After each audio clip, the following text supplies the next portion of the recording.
Morning everyone, alexsmolik here. Today I'm gonna go at Retromobile. There was an event last night, but today I'm going to show you what it's all about. Follow me.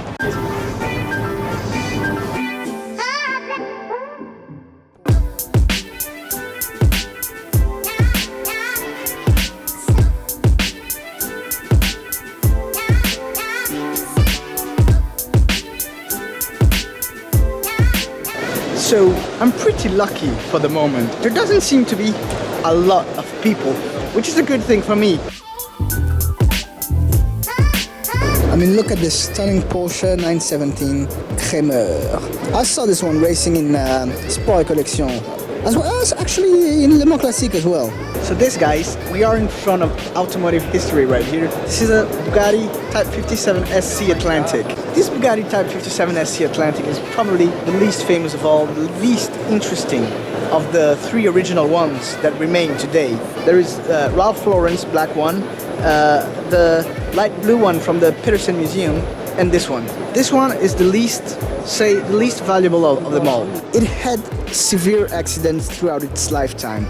For example, it was hit by a train, believe it or not, and it suffered, as you might imagine, quite a lot of damage. And it was rebuilt, as well as the interior. It was completely redone. So basically, it's not original. It's not as original as the other cars. It's still a very valuable car, without a doubt. They've actually tried to do the French flag, Bugatti EB110, Porsche 959 and the F50. They did this on purpose, I know. So they also have this pretty rare Porsche 993 GT2R. There are only 49 units in the world. This specific one, it has never raced. Here we are with the Ferrari F50, 350 units built in the world. That itself is quite rare, but not as rare as this Porsche 959, because this one is it's the prototype car, and it was driven by Ferdinand Porsche himself. Now I'm going to show you something very interesting about the Ferrari F50 that I've learned only a few years ago from a friend. You know, the Ferrari F50 is basically an F1 road car. So what they try to do is they try to save as much weight as they could, obviously. And there is a special detail that you can only see on F50 as far as I know, and I'm going to show you right now. As you can see, the paint on the F50, the coat of paint is so small that you can actually see the carbon fiber, because the layer of paint is so small, and this is absolutely incredible. You're learning so much from me, aren't you?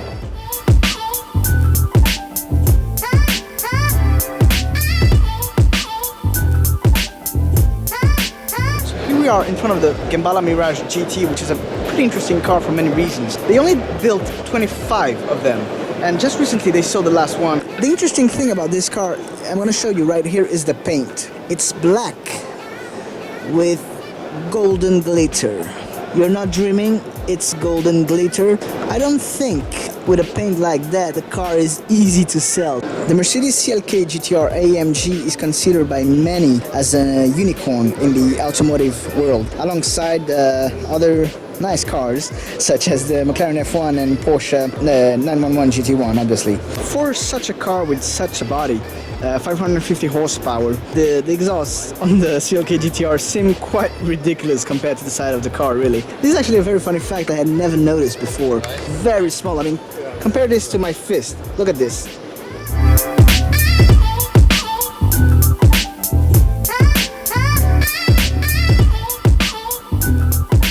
It's the Bugatti Veyron Soleil de Nuit. It was exclusively built for the Middle East. Actually, there's been so many special editions of the Bugatti Veyron that they're all somewhat special anyway. So, Sang Noir wheels, engraving on the seats, Soleil de Nuit of the special edition model, which is absolutely stunning. And obviously, the inside of a Veyron is always a treat to watch, as you can see. And this is a very interesting concept that I had not seen. It's the 1995 Renault Initiale. Look at the proportions. It feels like the down part is much smaller than the upper part. There's a huge bulk in the... looks almost like a huge bubble cockpit on the car. However, I have to admit that the back is very impressive. There's like this heart-shaped thing in the back. Very symmetric. I love symmetry in cars, by the way. It wouldn't be Retromobile without the war machines. As in literally war machines. And this specific one is quite funny because the name is Fleur d'Amour. which translates to flower of love, which is quite ironic.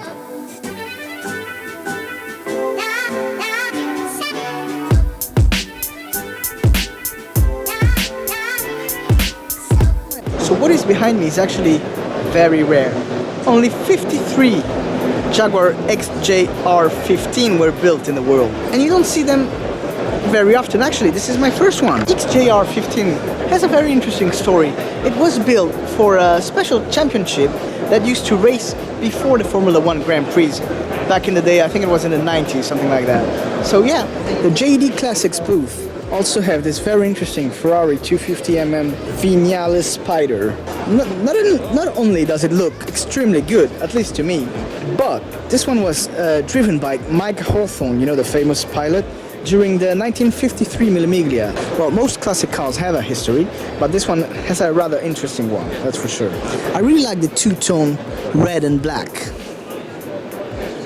Among all the other cars here at Arc Royal, there is a pretty nice 1964 Volkswagen Kombi T1. It has become in the past few years a very sought-after item, and when I look at it, I can't understand why, really. I mean, to be honest, I've never actually looked at the car inside, how it was. I never felt the curiosity. But now that we're here, I'm gonna show you around very quick. First things first, you can feel a lot of people here. It is very spacious.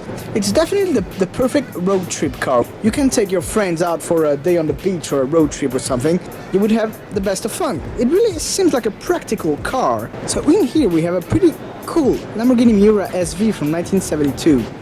And, oh, well, actually, look at it. Mr. Balboni himself is looking at the car right now. And, well, actually, he also signed the interior, unless I'm mistaken. Look at this. It's always nice to see the legend that is Mr. Balboni, still as simple as ever. The car is rumored to be auctioned at around 2.6 million euros. Look at this. The world's sexiest car. Do you agree?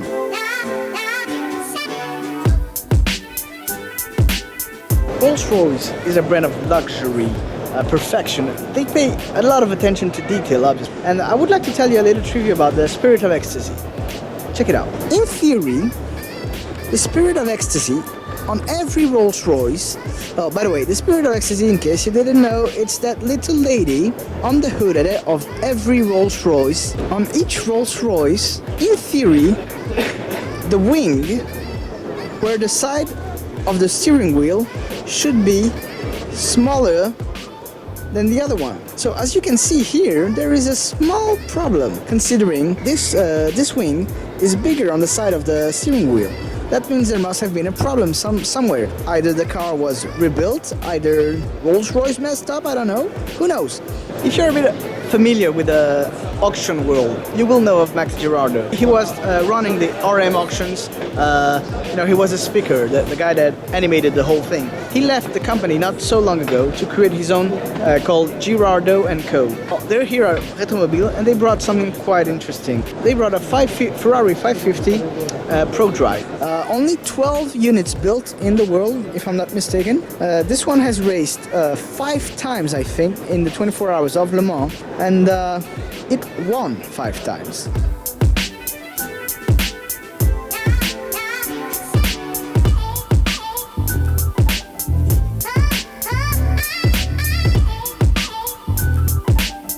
Ferrari, to celebrate its 70th anniversary, decided to do an expo here in Retromobile about some of their most notorious cars. Well, obviously we can debate about that. As far as I'm concerned, there should be an Enzo in here, but hey, whatever. To be honest, I think they made I think it's a bit of a mistake what they did. For example, they didn't mention which cars are which. So basically, for a guy that doesn't exactly know everything about Ferrari, for example this one, to be honest, absolutely no idea. No way to know. There's no information, nothing. The only thing I can do is talk about the cars I know. 488 GTB. I have to wonder, what the hell is this car doing here? I mean, I understand, it's the latest model and everything, and it's absolutely beautiful. It's a Rosso Tristrato Ferrari 275 GTB. Absolutely beautiful. It's not exactly Rosso, it's more like burgundy. Little 250 LM in the back, which I'll show you in more details a bit later. Lovely red F50 SWB. The Ferrari 250 LM, beautiful, beautiful car. Haven't seen that many, but I have seen the one that the last Ferrari to win Le Mans. I've seen it at Canepa Motorsports in California during this Monterey year, so it was pretty nice. So many awesome classic cars. There's probably like 20-25 million right here, at least, I think. The best thing to do is just stroll around the area, just look around everywhere, because you will miss some stuff, trust me, you will miss some stuff. And there are so many nice cars. Some are almost hidden as well.